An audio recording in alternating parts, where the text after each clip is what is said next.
It's 2 a.m.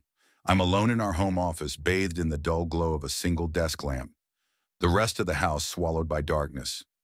Outside, the city sleeps, or pretends to. But here, in this silent room, my world starts to crumble with the buzz of a message notification from the phone in my hand. Not mine, hers. Can't wait for tonight. The screen lights up with words not meant for my eyes. The sender, a name I've come to detest, Jim Stud. Anger stirs in my gut, hot and bitter. But I harness it, channel it. I need to be sharp, meticulous. They think I'm just a rich fool, a safe bet, dull and predictable. They're wrong. I am Richard Lansing, a man who built his fortune from the ground up, investing in high-risk markets, always staying one step ahead of the game. My life, a tableau of luxury, a gorgeous wife, a mansion in the hills, parties that linger in the memories of all who attend. But beneath the veneer, I am a man of details, a planner, a strategist. Tonight, those skills will serve a different purpose. Lila, my wife, the vibrant contrast to my calculated demeanor, dances through life with a laugh that turns heads and a recklessness that's now turning my heart to stone. She's younger, alive in ways that drew me to her like a moth to flame. But fire burns. As I scroll through the exchanged messages, each word between her and him is a knife twisting deeper into my betrayal. I picture her with him, laughing at my obliviousness. But I won't play the fool. Not anymore. The house is quiet as I rise from the desk. Walking through the dimly lit hallways, I see the artifacts of our life together. The photos, the souvenirs from trips around the world, the expensive trinkets that now seem as hollow as my trust in her. Each step I take is measured, my mind racing through scenarios. In the bedroom, the bed is empty, the sheets cold. She's out there with him now, her body and heart given to another. I run my hands along the smooth fabric, the fabric that lies just as she does. My heart hardens. The plan crystallizes. I return to the living room, pour myself a scotch, and sit in the dark, waiting. The clock ticks towards the inevitable dawn when she will come back, flush with the thrill of her indiscretion. She thinks she will find everything as she left it, her secret safe. She is wrong. Tonight was supposed to be just another boring evening at home for the rich husband she laments to her friends. But as I sit here, the room closing in with the weight of the coming storm, I know that nothing will ever be the same again. Finally, the sound of her key in the door, the soft click as the lock turns. She's home. My heart beats a cold, steady rhythm. Time to face the chaos she's wrought. But I'm ready. As she steps into the foyer, her silhouette framed in the hallway light, she stops, sensing the shift. "Honey, you're up late." Her voice trails off as she sees my expression, a mix of ice and steel. "Yes," I reply, my tone flat, the word hanging between us like a verdict. As she fumbles for something to say, something to explain away her guilt, I stand. The game begins, and I am the master of it. Tonight, something primal has taken hold of me. I pace the hallway, my mind a swirling tempest of betrayal and strategy. The silence of the night mocks me, the ticking of the clock in sync with my racing heart. With every passing minute, the image of Lila laughing with him, touching him, becomes more unbearable. I can't sit still. I can't let this pass. I make a decision. Grabbing my keys, I head out, driving through the sleepy streets. My destination is the upscale hotel downtown, their usual rendezvous as the messages had revealed. The night air is crisp, almost biting, as if trying to snap me out of this nightmare. But there's no waking up from this. There's only moving forward. As I approach the hotel, my hands tighten around the steering wheel. Every detail of the facade seems to sneer at me. The doorman's greeting a hollow sound as I pass by. Inside, the opulent lobby is quiet, a stark contrast to the storm inside me. I know which room. She wasn't careful enough to hide that. Room 704. My steps are determined, each one echoing in the empty hallway as I approach the door. Through the muted sounds of the hotel, I hear laughter. Her laughter. The laughter that filled our home, our life, now slices through me. I'm close enough now, close enough to hear the betrayal, My heart pounds, my jaw clenches. I'm a man on the edge, and tonight might just push me over. I press my ear against the door. The voice is clearer now. The intimacy of their conversation, the familiarity. It's all wrong. It's all for him. Not thinking, I knock sharply. Silence falls inside the room, the sudden cessation of sound louder than their voices. Footsteps approach. The door swings open. It's him, his expression one of surprise that morphs into concern when he sees my face. "Can I help you?" he asks, his tone cautious. I don't answer with words. Instead, I push past him, my eyes scanning the room until they land on her. Lila, her face a mask of shock and guilt, hastily wraps a robe around herself. The scene is as grotesque as I imagined, more painful than I can bear. "Richard, what? How did you?" She stammers. "I know, Lila. I've known," I say, my voice cold, foreign to my own ears. The confrontation is brief. I don't linger to watch her tears or listen to her excuses. I don't care for his apologies or explanations. I leave as abruptly as I came, the image of their guilty faces seared into my memory, fueling the fire of my wrath. Back at home, I'm a man possessed. Her belongings, her clothes, the trinkets she loves, all become casualties of my fury. I pile everything outside, watching as the flames consume them, just as her actions have consumed our marriage. It's symbolic, cathartic, yet the satisfaction is hollow. Hours later, the fire has died down, and so has the initial rush of my anger. But there's no peace. The night is still too quiet, my mind too loud. As dawn approaches, the police arrive. I'm not surprised. I've anticipated this part too. "Mr. Lansing, we need to speak with you about a serious matter," one of the officers begins. His partner, a younger woman, watches me closely, her eyes sharp. "There's been a situation. A body was found tonight in an abandoned building," he continues. The description matches him, her lover. My heart skips, but my face shows nothing. "This is quite a shock," I manage to say, feigning surprise. "We understand you might have seen him last. We have some questions," the female officer says, her tone implying that it's more than just routine. I nod, steeling myself for what's to come. The game has changed, the stakes are higher, but I'm ready. I have to be. For every action, there's a consequence, and I'm prepared to face mine, just as they will have to face theirs. My plan, born of hurt and betrayal, has only just begun. This is more than revenge. This is a reckoning. Lila stands in the charred remnants of our front yard, her face a mixture of disbelief and fear as she sifts through the blackened remains of her once cherished possessions. The early morning sun casts long shadows, making her seem even more isolated, more vulnerable. She turns towards me, her eyes searching for an explanation, an accusation ready on her lips. "Why, Richard? How could you do this?" Her voice breaks, laden with confusion and hurt. "This," I gesture at the smoldering debris, "this is nothing compared to what you've done to us." My words are cold, clipped, every syllable dripping with disdain. She steps back, visibly shaken by my anger. "I made a mistake, yes, but to destroy everything? To react like this?" She's struggling to understand, to find some semblance of the man she married in my hardened gaze. "This was just the beginning, Lila. Just the start of what happens when you betray me." I leave her there, amid the ashes of our past, and head back inside. The police will be here soon, and I need to be ready. As expected, it doesn't take long for the detectives to arrive. A seasoned officer named Detective Harrow and his partner, a younger, keen-eyed woman named Detective Ames. They're thorough, their questions probing as they try to piece together the events of last night. "Mr. Lansing, where were you between the hours of 10 p.m. and 2 a.m.? Detective Harrow asks, his notebook open, pen poised. "I was here at home," I respond smoothly, my alibi rehearsed, flawless. "I can show you the surveillance footage. You'll see no one entered or left the house during those hours." Detective Ames watches me closely, her eyes missing nothing. "And you didn't see your wife at all during that time?" "No. She said she was going to the gym." Next thing I know, I'm being woken up by the police telling me about him.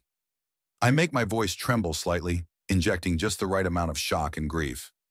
They leave eventually, but the investigation deepens. Detective Harrow is experienced, but it's Ames who worries me. She's sharp, her intuition like a blade. It doesn't take long before they're back, this time with more uncomfortable questions, their gaze harder, more suspicious. We check the surveillance footage, Mr. Lansing. It's odd, there seems to be a gap of about 2 hours. Can you explain that? Detective Ames asks, her tone casual, but her eyes are anything but. Technical issues, I suggest. Glitches happen all the time. But she doesn't seem convinced. I can see the cogs turning, the doubt building. This is the complication I hadn't fully anticipated.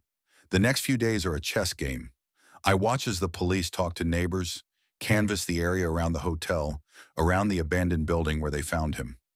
I continue to play the grieving, betrayed husband, but Ames's presence is constant, her scrutiny intensifying. One evening, as I return from a walk designed to clear my head and plan my next moves, I find Lila waiting for me. Her demeanor changed. Gone is the fearful, confused wife. In her place is a woman with resolve, a dangerous edge to her. "We need to talk," she says, her voice steady, her posture rigid. "What about?" I ask, keeping my tone neutral. "About us, about what's happening. I know you don't believe me, but I didn't have anything to do with what happened to him. I think you might have." Her accusation hangs in the air, heavy, charged. "And what would make you think that, Lila?" I keep my face impassive, but inside I'm alert, ready for whatever might come. "Because I know you, Richard. I know how you operate, and I'm scared of what you might do next."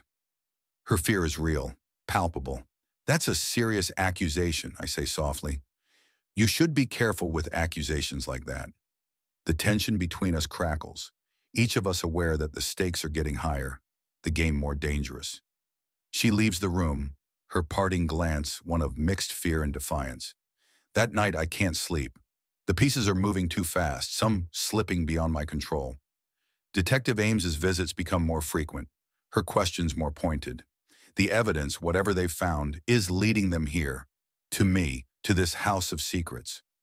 I need to adjust, to think. The conflict is reaching its peak, and I must handle it carefully, or everything could come crashing down. As dawn breaks, I make a decision.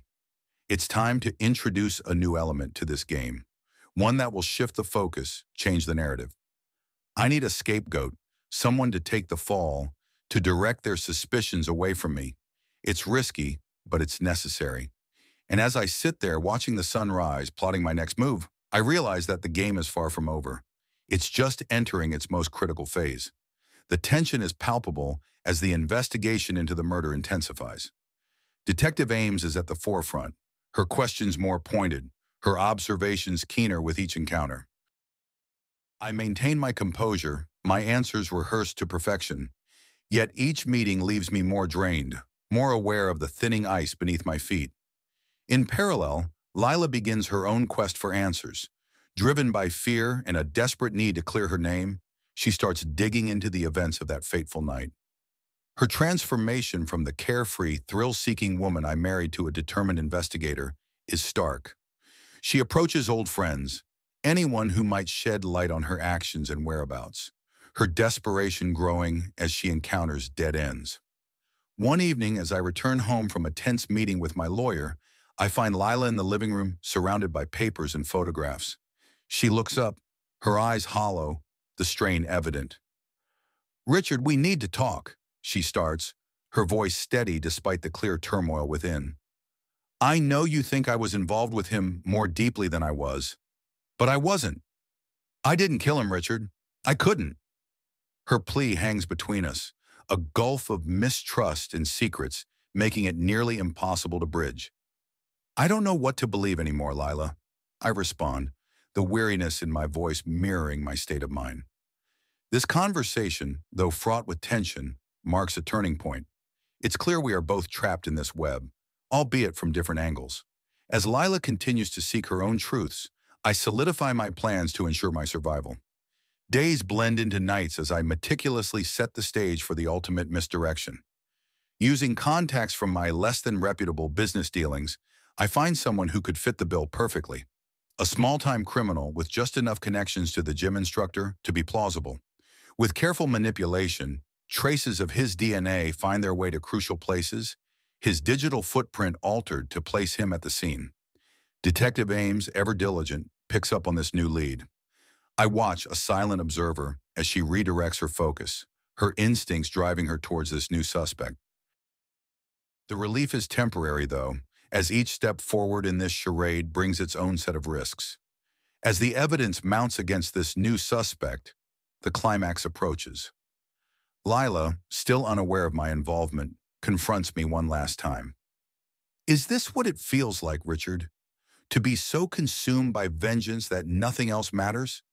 Her question is pointed, a direct hit to the facade I've maintained. I'm doing what I must to protect what's mine, I retort, my voice cold, detached.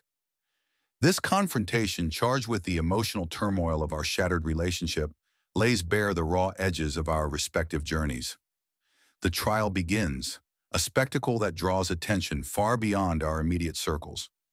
I sit in the courtroom, the epitome of the wrong spouse, while Detective Ames presents the case against the new suspect. Each piece of evidence, each witness testimony, feels like a step towards my exoneration. However, the peak of this crisis isn't reached until Lila takes the stand. Her testimony, a mix of despair and honesty, tugs at the heartstrings of all present. Yet under cross-examination, her facade begins to crack, hints of doubt seeping through. The defense attorney, funded indirectly through channels I control, is relentless. As the trial progresses, the tension becomes almost unbearable. Detective Ames watches me throughout, her suspicion never fully abated despite the evidence leading elsewhere. The days blur, a relentless march towards an outcome fraught with implications for all involved. Finally, the verdict is delivered, not guilty. The courtroom erupts into a cacophony of mixed reactions. Lila, relieved, yet broken. The falsely accused man, free yet forever marked by the ordeal. Detective Ames, frustrated, her gaze lingering on me with a promise of continued vigilance. I walk out of the courtroom, the free man, the narrative successfully altered, my plan executed to near perfection. Yet the victory is hollow, the cost of this game higher than anticipated. Lila's gaze, once filled with love, now holds only confusion and a trace of fear. Detective Ames's final words to me echo in my mind, a stark reminder of the thin line I walk. This isn't over, Mr. Lansing. Not by a long shot. As I step into the sunlight, the weight of those words settles around me. I've navigated this crisis, but the battle, the constant dance of shadows and lies continues. The fight for survival, for dominance over my own narrative, remains as urgent as ever. But for now, I am the master of this game, the architect of my own fate, and I am not done yet. In the aftermath of the trial, the landscape of my life begins to shift subtly yet significantly. The verdict, while a public absolution, does little to mend the deep fissures within my personal life. As I step out of the courthouse, a supposedly free man, the air feels different, charged with an unspoken tension and the whisper of judgment silently passed by those who watch me pass. The ride home is silent, my driver's eyes meticulously focused on the road, avoiding the rearview mirror that would force him to meet my gaze. As we pull into the drive of my expansive estate, the setting sun casts long shadows over the manicured lawns, a metaphor for the darkening of my once untouchable reputation. Inside, the house is quiet, too quiet. Lila has moved out, her absence leaving a void that echoes through the vast halls and rooms. I wander through these spaces, each corner a reminder of dreams built together and shattered in the same breath. The weight of her absence is palpable, a heavy cloak that I now wear alone. In the solitude of the evening, I sit in my study, a glass of aged scotch in hand, reflecting on the events that led here. The detective Ames had been thorough. Her inability to pin the crime on me doesn't equate to her belief in my innocence. I know she watches, waiting for a misstep. But the immediate problem has been resolved, the suspect they arrested providing just enough doubt to keep me free. The machinations that led to his capture, orchestrated from the shadows, were executed with precision. Yet the victory is Pyrrhic. The public may see me as exonerated, Those who matter know the truth is murkier. In the following weeks, I begin the slow process of rebuilding. My business contacts, wary at first, are drawn back into my orbit by the gravitational pull of continued success and new ventures. Each meeting, each deal closed, a step towards reclaiming what was lost. Yet the isolation imposed by recent events cannot be entirely shaken off. My social circles, once wide and welcoming, now contract. Invitations are fewer, the gatherings more guarded. Lila's journey, parallel yet divergent from mine, is whispered about in the circles that once embraced us both. She has taken refuge in obscurity, her presence in the city, a ghostly footprint that is heard more than seen. Her rare appearances in the media are noted for their restraint, a far cry from the vivacious woman who once lit up every room she entered. One late afternoon, as the autumn leaves begin to turn, mirroring the change in seasons and fortunes, I receive a call. It's Ames. Her voice, usually crisp and professional, carries a hint of reluctance. "Mr. Lansing, we may need to speak again. There are some new developments." Her words are carefully neutral, but the undercurrent is clear. The case, it seems, is not as closed as I had hoped. "We're going over some of the evidence again. It might be nothing, but—" She doesn't finish her sentence, but she doesn't need to. "I understand," I reply, the words stiff. "You know where to find me." Hanging up, I consider the implications. The walls, it seems, are not done closing in, but I am prepared, as always, to defend my corner. That night, as I dine alone in the expansive dining room, the silence is a companion I'm becoming accustomed to. The taste of the wine is bitter, reflecting the turn my life has taken. I mull over my next moves, the chessboard of my existence requiring new strategies. In the quiet, my mind wanders to Lila, to what might have been if paths had been different, choices unmade. But regret is a luxury I cannot afford. My reality is one of continued vigilance, of battles fought in conference rooms and quiet words exchanged in darker corners. The path to resolution is fraught with complexity. Each day brings new challenges, each decision weighted with the potential to tip the delicate balance I maintain. Yet I am adept at navigating these treacherous waters, my resolve forged in the fires of adversity. As weeks turn to months, the investigation by Ames and her team continues in fits and starts. I keep my counsel, my public face a mask of serene confidence. Behind the scenes, my legal team remains on high alert, a sentinel against the potential storm. But life, as it must, goes on. The businesses thrive. The empty spaces in my home slowly fill with new artifacts, symbols of a new chapter being written in the complex narrative of my life. The public's memory is fickle, and with time, the whispers of past transgressions fade into the background. Lila, for her part, finds her own path to healing. Far from the public eye, she rebuilds, her existence a quiet testament to the strength that crises can forge in the human soul. And so, the days pass. The detective's visits become less frequent, the questions more perfunctory. The shadow of suspicion lingers, a ghost at the feast of my achievements. But I navigate it with the skill of a seasoned captain, steering through familiar, stormy seas. In the solitude of my study, I often pause, reflecting on the journey. The price of survival was high, the consequences of actions taken a heavy burden to bear. But in the chess game of life, the king remains standing, even if the board around him bears the scars of battle. Thus I move forward, the lessons of the past etched deep in the lines of my face, in the cautious eyes that meet mine in the mirror. The path to resolution is never truly complete, but it is traversed step by measured step. And in this journey, I find a new understanding of the cost of victory and of the ongoing vigilance required to maintain it. The air is crisp as autumn transitions into the harsher cold of winter, and the leaves that once clung stubbornly to the trees now skitter across the pavement, chased by the biting wind. It's an apt metaphor for my current situation. As the seasons change, so too does the nature of my confrontations. Detective Ames has become a more frequent presence in my life than I would like. Her determination to uncover the truth has only intensified, and with each visit, her questions probe deeper, her eyes searching for any flicker of guilt or inconsistency in my responses. Today she arrives unannounced, her knock firm and insistent. "Mr. Lansing, we need to talk," she announces as I open the door, her voice betraying no emotion. Detective Ames, to what do I owe the pleasure? I reply, my tone polite yet cool.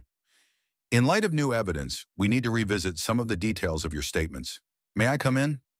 Her request is phrased politely, but it's clear it's not a question. Of course. I step aside, leading her into the living room, where the last of the afternoon light fights a losing battle against the encroaching darkness. We've recently uncovered some financial irregularities that suggest the man we arrested might not have acted alone. There's also the matter of a witness who has come forward, claiming to have seen a man matching your description near the crime scene around the time of the murder. Her revelations hang in the air, heavy with implication. I maintain my composure, my face a mask of intrigued calm. That's intriguing, detective, but as I've told you, I was nowhere near there. I had a very public evening at a charity event, which, as you know, was well documented. Yes, we are aware of your alibi.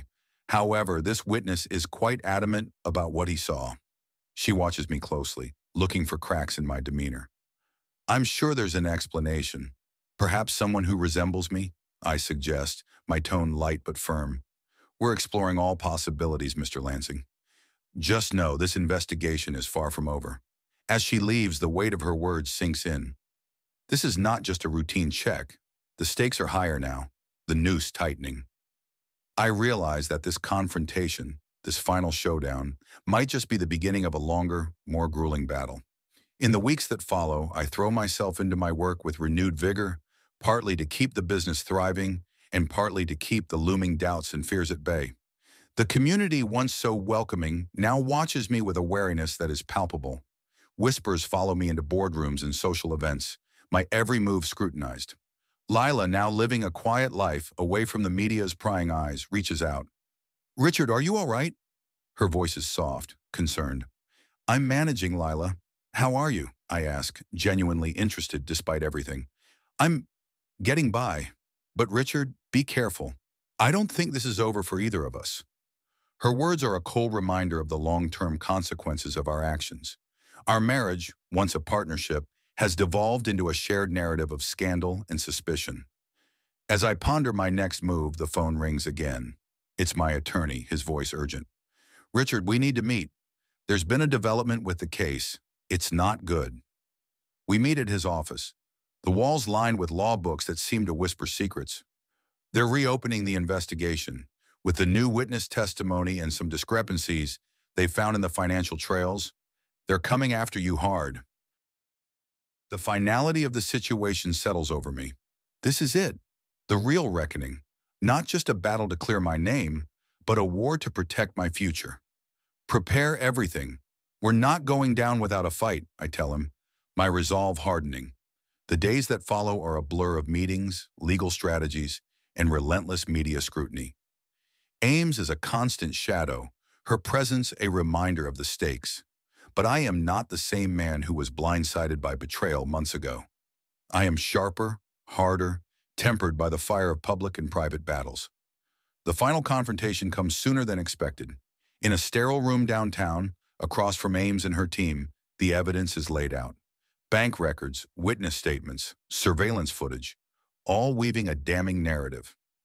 You've been very clever, Mr. Lansing, Ames finally says, her tone almost respectful.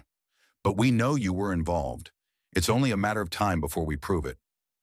I look forward to seeing you try, I reply, my voice steady, my gaze unwavering.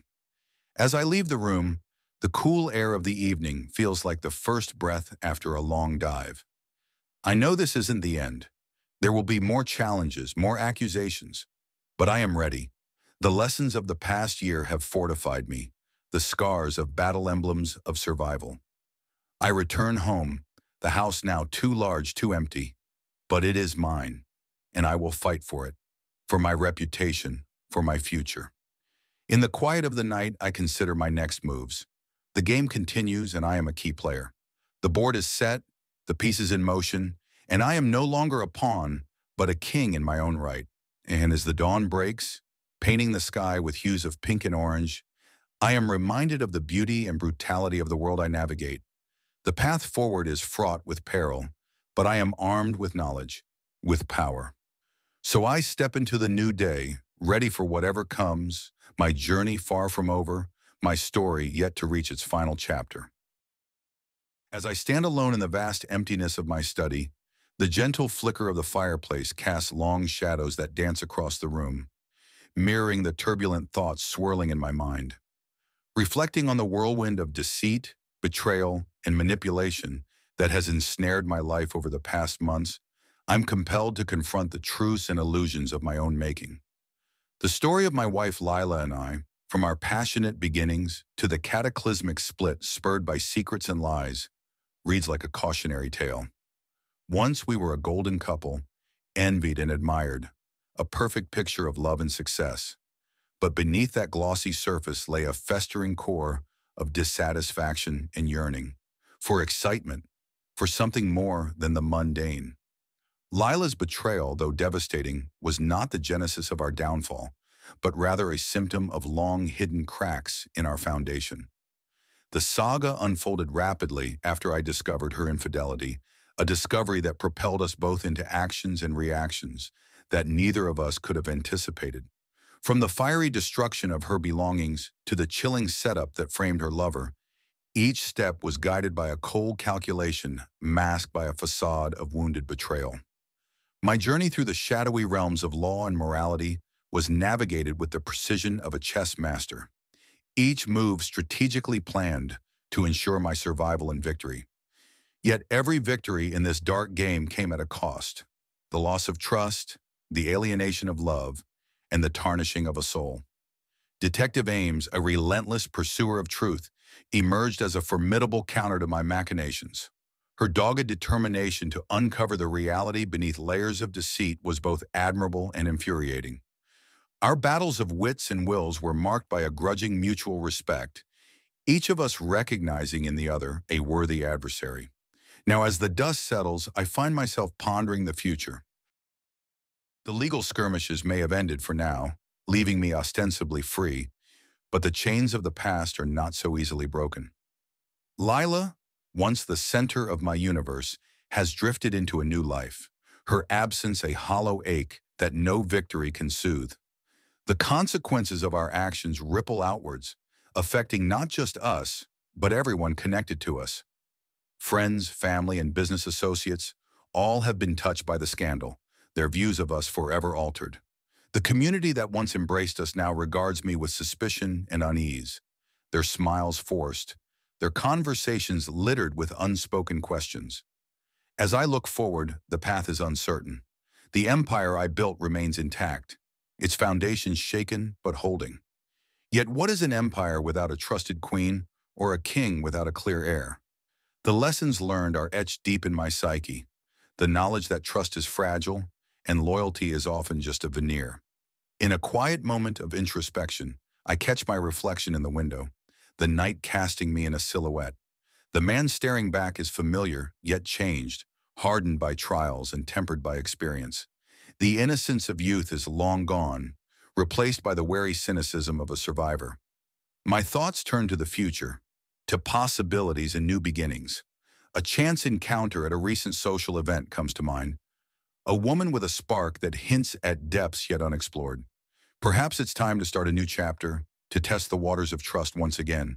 But this time I will tread carefully, armed with the painful knowledge of how easily love can twist into betrayal.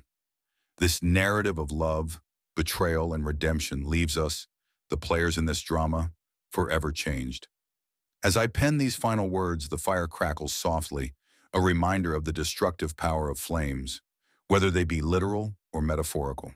The questions of morality, of right and wrong, remain unanswered, blurred by the complexities of human desires and fears. To you, the reader, who has journeyed through the dark corridors of my life, I leave you with this. Consider not just the actions, but the motivations behind them, and ask yourself how you would navigate the treacherous waters of love, power, and revenge. As for me, I step into the future with eyes wide open, wary yet unbroken, ready to face whatever comes next with a clear mind and a guarded heart.